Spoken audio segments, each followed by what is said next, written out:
Pour ce premier épisode des causeries ludiques, je vous propose de nous concentrer sur les financements participatifs. Si vous avez un peu suivi les nouvelles de ces derniers mois et de ces dernières années, vous êtes sans nul doute au courant qu'il y a eu des scandales et que ça ne semble pas prêt de s'arrêter. Avant de venir sur ces scandales, je préfère reprendre depuis le début. Le financement participatif, et en l'occurrence Kickstarter, a été créé pour permettre aux petits auteurs, aux petits inventeurs, de pouvoir financer leurs inventions, leurs créations, à travers une plateforme directement auprès des particuliers.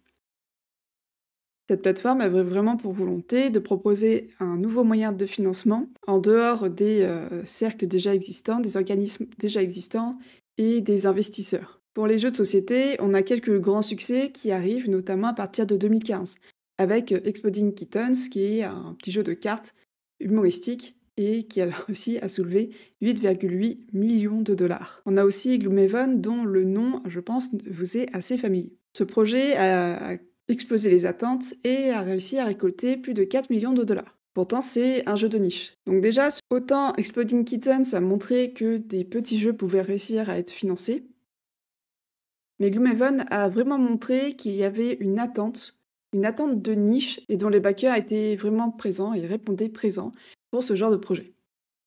On a ensuite Kingdom Death Monster qui est arrivé, un projet très controversé, mais qui a extrêmement réussi. Est-ce que c'est sa mauvaise pub qui a donné autant de succès? C'est possible. Pour ce projet-là, c'est 13 millions de dollars qui ont été récoltés.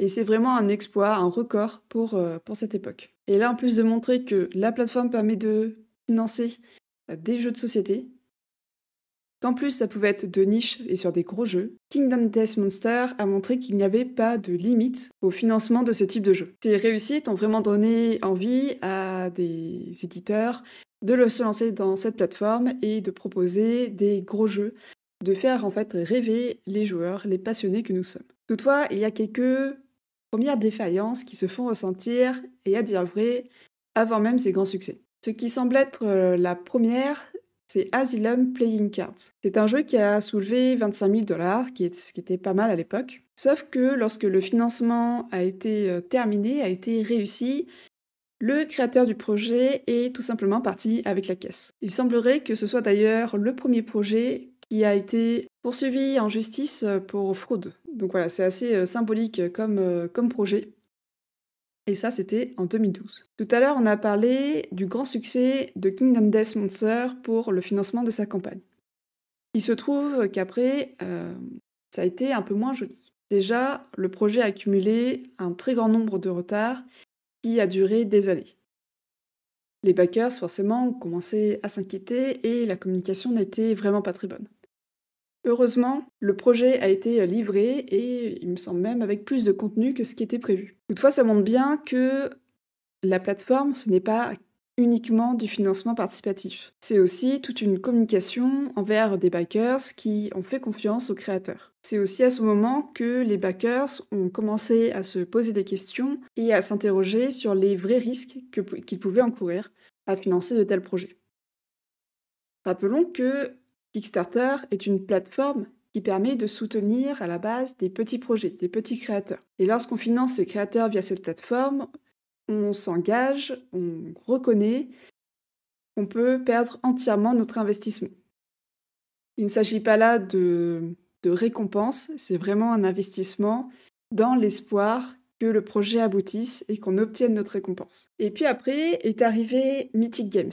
C'est un éditeur qui s'est rapidement fait un nom puisqu'il a eu plusieurs projets qui se sont très bien déroulés, à savoir notamment Mythic Battles, Panthéon et Jeanne d'Arc. Ils ont commencé à créer des jeux de société très ambitieux et c'est ce qui a fait rêver aussi les backers qui ont donné beaucoup d'argent dans certains de ces projets et qui en attendaient du coup beaucoup. Mythic Games, c'était un éditeur qui avait un très grand talent marketing pour mettre en avant leurs jeux et donner envie aux backers de faire partie de l'aventure. Les jeux proposaient de très belles figurines, un contenu qui changeait de ce qu'on pouvait trouver en boutique, et ils avaient la capacité de captiver un large public avec des thèmes épiques et même des licences de jeux vidéo comme Darkest Dungeon ou Six Siege. Darkest Dungeon est d'ailleurs leur financement participatif qui a soulevé le plus de fonds, à savoir 5,6 millions de dollars. Tous leurs autres projets ont atteint 1 million de dollars, à une exception près, il me semble. Donc ce sont quand même des gros projets qu'ils ont entre les mains et qu'il va falloir réussir à produire. Cependant, ce n'est pas un conte de fées comme on l'aurait espéré, et rapidement, Mythic Games montre des signes de faiblesse dans sa gestion, et sa communication laisse à désirer. Leur projet commence à avoir des retards massifs. Et pourtant, ils continuent de créer des nouveaux projets sur Kickstarter dans l'espoir d'avoir des nouveaux financements. Les backers commencent du coup à s'inquiéter, mais les nouveaux projets ravivent les rêves et les backers continuent de soutenir Mythic Games, du moins pendant un certain temps. Après, les craintes deviennent vraiment importantes et les backers discutent entre eux sur les risques qu'ils encourent du fait d'avoir financé ces projets. Mythic Games adopte une politique de communication qui se veut très joviale, très optimiste, et rapidement, en fait, on est en décalage total entre la crainte des backers et Mythic Games qui fait croire que tout va bien et que les jeux seront bientôt livrés. Pourtant, les dates sont toujours repoussées. Bref, ça commence à sentir le sapin. Des théories commencent à émerger, comme quoi Mythic Games financerait ses premiers projets avec les nouveaux projets sur lesquels les backers investissent aujourd'hui. Les backers deviennent alors méfiants et réclament à Mythic Games de terminer les premiers jeux avant de lancer des nouveaux financements. Et à vrai dire, déjà, quelques backers commencent à demander des remboursements de leurs contributions. Quelques-uns arrivent à avoir des remboursements, mais c'est vraiment pas la totalité. Il commence à y avoir un vent de panique et le temps commence à montrer que c'est justifié. Mythic Games continue de dire que tout va bien, qu'il n'y a pas de quoi s'inquiéter, mais cela a juste pour effet d'agacer les backers qui connaissent très bien la situation de l'éditeur. Et d'ailleurs, rapidement, Mythic Games commence à annuler des projets, dont Monster Apocalypse, où ils ont décidé, ils ont annoncé l'abandon du projet et ont donné en compensation les fichiers STL aux backers pour pouvoir imprimer leurs propres figurines avec une imprimante 3D résine chez eux. Voilà. Donc ils ont payé peut-être plusieurs centaines d'euros pour qu'on leur donne des fichiers STL qu'ils devront imprimer eux-mêmes. Bon là, à vrai dire, je crois que plus grand monde espère quelque chose de Mythic Games. D'autres projets sont annulés et l'éditeur est d'ailleurs aussi contraint de vendre certaines licences à Simon. Mythic Games a alors perdu toute la confiance que les backers avaient mis en eux au début des projets et ça devient un véritable scandale. Aujourd'hui encore, les backers essayent de voir s'ils ne peuvent pas faire appel ou poursuivre en tout cas en justice les gestionnaires de ces projets pour détournement de fonds. En parallèle à Mythic Games, les projets se démultiplient sur Kickstarter. On a aussi une nouvelle plateforme qui émerge pour répondre aux besoins des éditeurs, à savoir GameFound. À ce moment-là, on a plusieurs cas qui se jouent. Donc on a Mythic Games qui fait perdre la confiance des backers dans ce type de financement. On a des démultiplications de projets suite aux réussites d'autres projets. Et les éditeurs se retrouvent donc contraints à partager les backers, en tout cas leur budget, entre leurs différents projets. Les financements participatifs deviennent du coup un peu moins intéressantes. En tout cas, plus difficiles à tenir et les backers sont de plus en plus en demande de garanties solides. En plus de cela, les backers se rendent compte aussi que beaucoup de jeux finissent par être livrés en avance aux boutiques au lieu des backers, que les prix en boutique sont parfois plus intéressants que lorsqu'ils ont financé la campagne, alors que, étant donné la prise de risque que prennent ces personnes-là, normalement, ils reçoivent en premier les jeux et surtout, ils les payent moins cher. Ils ont aussi parfois des exclusivités spécifiques à la campagne. Donc on commence à avoir beaucoup de points négatifs du côté des backers. Le scandale de Mythic Games, des prix qui augmentent à cause des différentes crises et conflits internationaux, également la pandémie du Covid-19 qui va impacter grandement aussi les prix des matières premières, les projets, la livraison des projets est donc repoussée, bref, tout cela fait un mélange de suspicion et de crainte chez les backers qu'on peut tout à fait comprendre. L'un des derniers éléments qui vient donner un coup de grâce pour le modèle économique des jeux de société sur le financement participatif, mais aussi de manière plus générale, c'est la récente augmentation des tarifs douaniers par Trump, qui va impacter indirectement les éditeurs de jeux de société. La grande majorité des éditeurs, et notamment dans les financements participatifs, produisent leurs jeux en Chine parce que c'est là où la main-d'œuvre et les matériaux sont les moins chers. C'est aussi là où aujourd'hui on a les connaissances, le savoir-faire pour pouvoir réaliser les produits, les figurines qui sont proposés, qui sont promis lors de ces campagnes. D'autant plus, cette augmentation des tarifs douaniers est immédiate et les éditeurs n'ont pas le temps d'en faire face.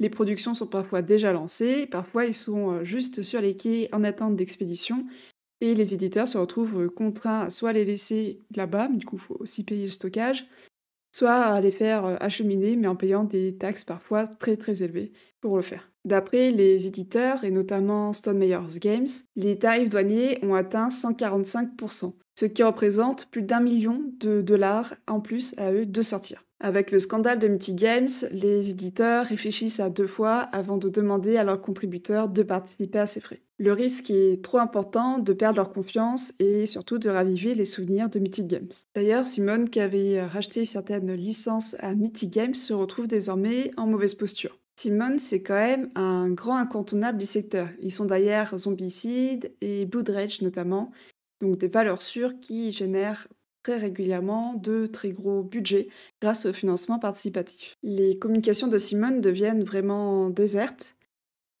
et il devient vraiment compliqué d'obtenir des informations sur leur situation. Récemment, Simone a d'ailleurs annoncé le licenciement d'une bonne partie de son personnel. Et la situation de Simone semble loin d'être unique.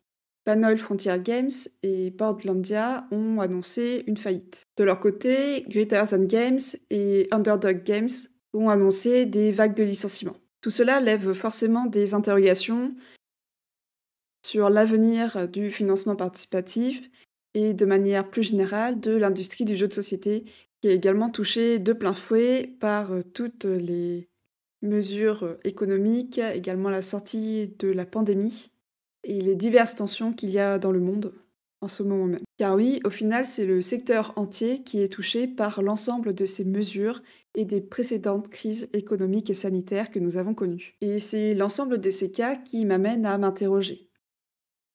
Pourquoi tant d'entreprises, malgré des succès retentissants, se sont-elles retrouvées dans des situations aussi fragiles? Est-ce qu'on peut vraiment tout imputer à des facteurs extérieurs comme la hausse des tarifs douaniers ou les retards de production? Est-ce qu'il n'y aurait pas aussi une gestion des risques et des marges qui n'a pas été correcte et qui ont pu entraîner des conséquences tragiques pour la stabilité de l'entreprise? Est-ce que le financement participatif est-il toujours viable?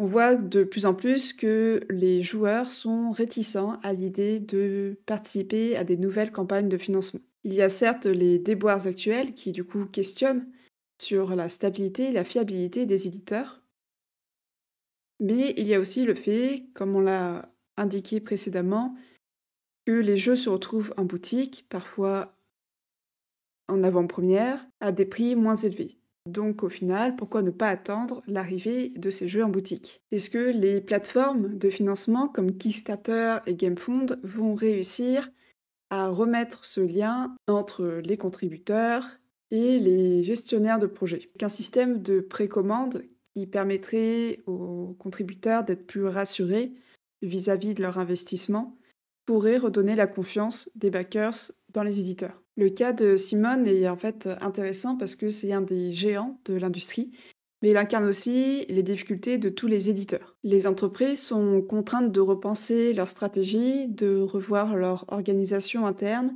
et peut-être de remettre en cause le financement participatif comme une méthode sûre pour le lancement de leur jeu. Seuls les prochains mois nous donneront vraiment une confirmation de la tendance actuelle. Faut-il s'inquiéter des fermetures de ces éditeurs? Est-ce que ce sont des cas spécifiques liés au financement participatif notamment, ou est-ce que cela va entraîner dans leur chute les autres éditeurs qui nous proposent des jeux dans un circuit plus traditionnel de boutique? Et au final, on peut se demander si cette chute des éditeurs spécialisés dans le financement participatif ne risque pas d'entraîner avec eux dans leur chute les éditeurs qui utilisent un moyen plus traditionnel de produire et distribuer leurs jeux.